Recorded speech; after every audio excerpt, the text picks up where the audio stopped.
Hey guys, welcome back to Auto Repair guys. Today will be super helpful video guys if you have a Porsche Cayenne, Audi Q7 or Volkswagen Touareg. What's common between these vehicles? They're built on the same platform, many of the parts are interchangeable. And we will explain guys if you need to remove or replace windshield washer reservoir or the windshield washer reservoir pump, okay, for your wipers. We will explain where it's located, how to get to it, and what needs to be done to remove and replace the reservoir or the pump. In both cases you need to remove the reservoir guys. So before we start, let me tell you guys, every single car we get at the garage, we try to make at least 200 to 300 free repair videos absolutely provided to you for free. Why we do that? Simply because our mission at the shop is to save you as much money as we can. All we need in return, please subscribe to the channel and like the video. Another thing, if you need to buy new reservoir, pump, anything guys, any parts for your vehicle, check out the link in the description of the video below and you can see where we can get all the tools and parts from for a really good price and quick shipping as well. So let me show you what we have here. 2006 Porsche Cayenne, but as you know, practically it's the same vehicle as Volkswagen Touareg and Audi Q7. So we guys, okay, have the vehicle lifted here, but all we have to do, jack up the front left side. Now if you're on the market for a good home lift, this is a great one, quick jack. I'll put the link in the description of the video below. It's not sponsored, we purchased it ourselves, but we love that device guys. So this is guys, okay, what you have to do next. You need to remove your wheel and then you need to remove your fender liner. That's where things get interesting. Fender liner will need to come out and you can see all the screws that you have. Okay, you need to remove all these screws, okay, right here, here.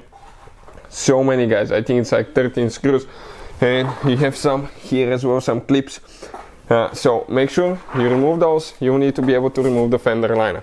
I think we may even have the video on the channel if you don't know how to do it, so you can check it out. And with the fender liner removed, you can see how many things you can actually access on your vehicle, because we just end up, okay, we just finished putting new differential and new engine mounts. Those are weak spots on these vehicles. Also new sway bar links, and we painted our, you can see we painted our sway bar here, so everything looks great. Now with all that being said, if you come this way guys, okay, under the fender liner, that's where your windshield washer reservoir is located, and that's where guys your pump is located as well. It's a two-directional pump, okay, you can see you have two hoses, one on this side, one on the other one. When it spins one way, you spray the front windshield. When it spins the other way, it's the rear glass. Now, in order to remove guys that assembly or the pump itself, the pump practically you can remove it without removing the reservoir, but it's really complicated, very limited room, and you have that sensor that's in the way, that's the level sensor. So what I'll recommend, okay, if you need to remove the reservoir or the pump, go ahead, remove that bolt, 10mm socket, another one here. Now the fuel plug comes to, okay, right there, check it out now, and you need to just go ahead, okay, slide everything to come out of it, disconnect the wires, and the whole assembly will drop guys, will come out of the fender. Not as complicated as you think, just the complicated part is removing the fender liner.